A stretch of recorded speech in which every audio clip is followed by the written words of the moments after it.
മാന്യപ്രേക്ഷകർക്ക് എൻ്റെ പ്രണാമം. വേദഗണിതം എന്ന് ധാരാളം വ്യക്തികൾ കേട്ടിട്ടുണ്ട്.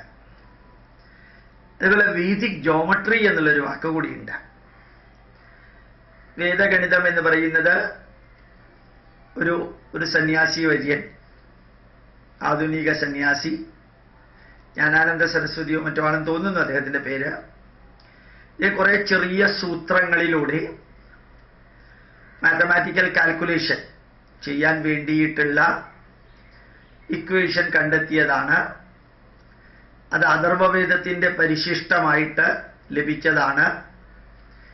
അതുകൊണ്ട് അതിന് വേദിക് മാത്തമാറ്റിക്സ് എന്ന് പറയാറുണ്ട് എന്ന് പറയുന്നു. ചിലര് വൈദികമായിട്ടുള്ള അപ്രൂവൽ കിട്ടാൻ വേണ്ടി, അംഗീകാരം കിട്ടാൻ വേണ്ടി വേദിക് മാത്തമാറ്റിക്സ് എന്ന് പേര് കൊടുത്തതാണ് അതിന് എന്നും പറയാറുണ്ട്. ഏതായാലും ഈ സബ്ജക്റ്റ് ലോകമെമ്പാടുമുള്ള ജനങ്ങളിൽ വലിയ താല്പര്യം ഉണ്ടാക്കിയിട്ടുണ്ട്. ഈ നാസ ഉൾപ്പെടെയുള്ള ഗവേഷണ സ്ഥാപനങ്ങളിൽ അതിൻ്റെ പ്രോജക്റ്റ് ഉള്ളതായിട്ട് ഞാൻ കേട്ടിട്ടുമുണ്ട്. അപ്പൊ ശരിക്ക് വേദഗണിതം എന്ന് പറയുന്നത് ഈ ഒരു പുസ്തകത്തിലൂടെ, അഥർവവേദത്തിന്റെ പരിശിഷ്ടത്തിലൂടെ പ്രചരിച്ചതാണ് എന്ന് നമ്മൾ ചിന്തിക്കുകയാണെങ്കിൽ, വേദിക് ജോമെട്രി എന്ന് പറയുന്ന ഒരെണ്ണമുണ്ട്. അത് പ്യുവർ വേദത്തിന്റെ ഭാഗമാണ്.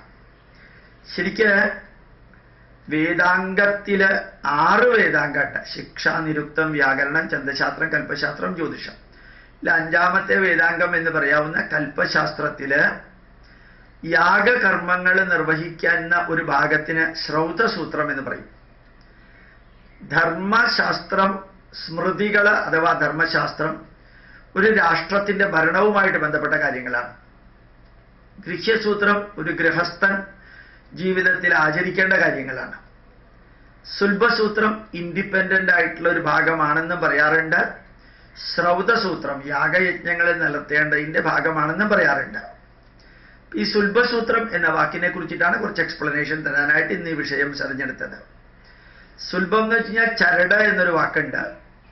വേറൊരു സ്ഥലത്ത് കേട്ടു സുൽഭം എന്ന് പറഞ്ഞാൽ ചെമ്പ് ആണെന്ന്, സ്കെയില്.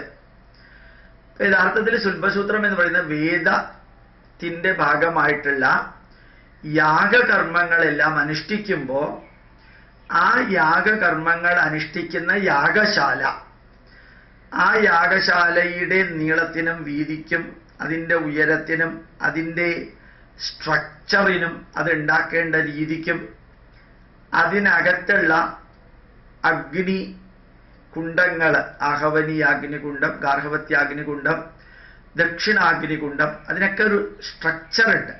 സെമി സർക്കിള്, സർക്കിളിനകത്ത് ട്രയാങ്കിള്, സർക്കിളിനകത്ത് ട്രപ്പീസിയം, ട്രയാങ്കിളിനകത്തെ സർക്കിള്, ഇങ്ങനെയുള്ള സ്ട്രക്ചറുള്ള യാഗ അഗ്നികുണ്ഡമുണ്ട്. അതുപോലെ തന്നെ ശരിക്ക് ഈ നിരന്തരം യാഗം നടക്കുന്ന ഉത്തരവേദി എന്ന് പറയുന്ന യാഗശാലയുണ്ട്. അത് സ്ക്വയറോ അല്ലെങ്കിൽ സർക്കുലറോ ആയിരിക്കണം. സദസ് റെക്റ്റാങ്കിൾ ആയിരിക്കണം. യാഗശാലയുടെ അകം റോംബസ് ആയിരിക്കണം. അതിനകത്ത് പല വേദികളും ഭാഗങ്ങളും ട്രയാങ്കിളും, റൈറ്റ് ആംഗിളിന്റെ ട്രയാങ്കിളും ഒക്കെ ആയിരിക്കണം. ആ റൈറ്റ് ആംഗിളിന്റെ ട്രയാങ്കിളാണ് ഹൈപ്പോട്ടെന്യൂസിനെ കുറിച്ച് പൈത്തഗോറസ് തിയറം, ബൗദ്ധായന തിയറമാണെന്ന് നമ്മൾ പറയുന്നത്. ദീർഘചതുരസ്രസ്യ ക്ഷണയാ രജ്ജുഃ പാർശ്വമാനി തിര്യന്മാനി ച യത് പൃഥക് ഭൂതേ കുരുതസ്തത് ഉഭയം കരോതി. ഇതാണ് പൈത്തഗോറസ് തിയറം. ബൗദ്ധായനൻ കണ്ടുപിടിച്ചത്, പൈത്തഗോറസ് കണ്ടുപിടിക്കുന്നതിനേക്കാൾ എത്രയോ മുമ്പ് കണ്ടുപിടിച്ചത്. ഇപ്പൊ നമ്മൾ അറിയാനുള്ളത് യാഗശാലയ്ക്കകത്ത് മുഴുവനും ജോമെട്രിക്കൽ ഫിഗറാണ്. ഒരിക്കലുണ്ടാക്കിയ യാഗശാല അതേപോലെ വേറൊരു സ്ഥലത്ത് റീപ്രൊഡ്യൂസ് ചെയ്യാൻ പറ്റില്ല. ആ യാഗശാലയിൽ യജമാനനായിട്ടിരിക്കുന്ന ഒരാളുണ്ട്. ആർക്ക് വേണമെങ്കിൽ ഇരിക്കാം. ബ്രാഹ്മണനോ ക്ഷത്രിയനോ വൈശ്യനോ ശൂദ്രനോ ചണ്ടാളനോ ആർക്ക് വേണമെങ്കിൽ യജമാനനായിട്ടിരിക്കാം. ആ യജമാനന്റെ ശരീരത്തിൻ്റെ ഉയരം, അതുപോലെ വിരലുകളുടെ ഡയമീറ്റർ, സർക്കംഫറൻസ്, ഇങ്ങനെ എല്ലാം ഉള്ളതിൻ്റെ അടിസ്ഥാനത്തിൽ വേണം യാഗശാല ഉണ്ടാക്കാൻ. യജമാനന്റെ ഉയരത്തിൻ്റെ 200 മടങ്ങാണ് യാഗശാലയുടെ നീളം, 120 മടങ്ങാണ് യാഗശാലയുടെ വീതി. എന്ന് പറഞ്ഞാൽ നേരത്തെ ഉണ്ടാക്കിയ അറിവ് ഉപയോഗിച്ചുണ്ടാക്കാൻ സാധിക്കില്ല. ഈ യജമാനന്റെ ഹൈറ്റുമായിട്ട് നര എന്ന ഹൈറ്റുമായിട്ട് എടുത്തിട്ട് വേണം ചെയ്യാൻ. ഇപ്പോൾ ഒരു നേരത്തെ ഞാൻ പറഞ്ഞ പൈതഗോറസ് തിയറം പ്രകാരം ദീർഘചതുരസ്രസ്യ ക്ഷണയാരജുഹു ദീർഘചതുരത്തിന്റെ ഡയഗണല ക്ഷണയാരജുഹു പാർശ്വമാനി തിര്യന്മാനി ച യത് പൃഥക് ഭൂതേ, അതിന്റെ രണ്ട് സൈഡുകളുടെ സ്ക്വയർ എടുത്ത് ഒരു തസ്തത് ഉഭയം കരോതു, അത് ചേർത്ത് കഴിഞ്ഞാൽ ഡയഗണലിന്റെ സ്ക്വയർ ആവും. ഇപ്പോൾ രണ്ട് സൈഡുകളുടെ സ്ക്വയറുകളെ കൂട്ടിക്കഴിഞ്ഞാൽ ഡയഗണലിന്റെ സ്ക്വയർ ആകും. ഇതാണ് യഥാർത്ഥത്തിൽ ആദ്യത്തെ പൈതഗോറസ് തിയറം. അതുപോലെ തന്നെ സമചതുരസ്രസ്യ ക്ഷണയാരജുഹു ദ്വികരണി, ഒരു സമചതുരത്തിന്റെ ഡയഗണൽ എന്ന് പറയുന്നത് സ്ക്വയർ റൂട്ട് ഓഫ് ദി സൈഡാണ്. ദ്വികരണി എന്ന് വെച്ചാൽ സ്ക്വയർ റൂട്ട് ഓഫ് 2.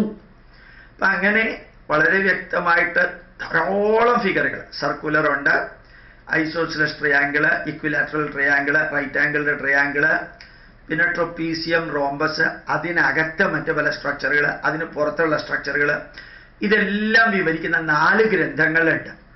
ഇതിൽ ഒന്നാമത്തേത് ഏറ്റവും പഴയത് ബൗദ്ധായന സുൽഭസൂത്രം. ബൗദ്ധായന കൽപ്പശാസ്ത്രത്തിന്റെ ഭാഗമാണ് ബൗദ്ധായന സുൽഭസൂത്രം.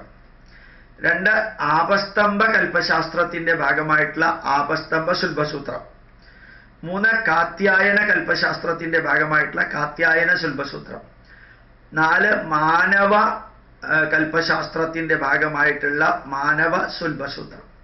ഇങ്ങനെ 4 സുൽഭസൂത്രങ്ങളാണ് ഉള്ളത്. ഏതാണ്ട് എല്ലാത്തിലും ജോമെട്രിക്കൽ പാറ്റേൺ ഒന്ന് തന്നെയാണ്. എക്സാമ്പിളുകൾ ധാരാളം മാറിക്കൊണ്ടിരിക്കും. അതിൽ എക്സാമ്പിൾ കൊടുത്തിട്ടുണ്ട്, എക്സാമ്പിൾ ചോദ്യോത്തരം പോലെ കൊടുത്തിട്ടുണ്ട്. അങ്ങനെ പ്യൂർലി ഒരു ഫുൾ ഫ്ലെഡ്ജ്ഡ് പുസ്തകമാണ് Indian National Science Academy Bahadur Shah Zafar Marg, New Delhi 2. Address ഇതാണ്, Indian National Science Academy Bahadur Shah Zafar Marg, New Delhi 2. അതില് നമ്മൾ ജസ്റ്റ് ചോദിക്കുകയാണ്, ഈ സുൽഭസൂത്രം പുസ്തകങ്ങൾ നമുക്ക് ലഭിക്കും. വളരെ കോസ്റ്റ്ലി ഒന്നുമല്ല, ഇൻസ്റ്റിറ്റ്യൂട്ടും അത് പബ്ലിഷ് ചെയ്തിട്ടുണ്ട്. ഇത് വായിച്ചാൽ നമുക്ക് നോക്കുമ്പോൾ അതിനകത്ത് ആത്മീയത അല്പം പോലും ഇല്ല, പ്യൂർലി ജോമെട്രി മാത്രമാണ്. ആ ജോമെട്രി വിവരിക്കാൻ ആവശ്യമായിട്ടുള്ള നല്ല അളവുകൾ കൊടുത്തിട്ടുണ്ട്. അളവുകൾ വേരി ചെയ്യും എന്നുള്ളത് ഇമ്പോർട്ടൻ്റ് ആണ്. എന്താ അളവുകൾ വേരി ചെയ്യുമെന്ന് പറയാൻ കാരണം, യജമാനന്റെ ഉയരവും യജമാനന്റെ ശരീരപ്രകൃതിയും കൂടി ചേർത്തിട്ടാണ് അളവുകൾ വരിക എന്നുള്ളത് ഓർമ്മിക്കണം.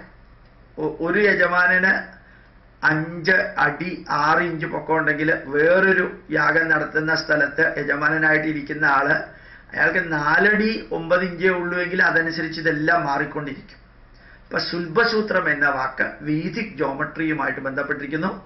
വേദിക് ജോമെട്രി യാഗശാല നിർമ്മാണവുമായിട്ട് ബന്ധപ്പെട്ടിരിക്കുന്നു.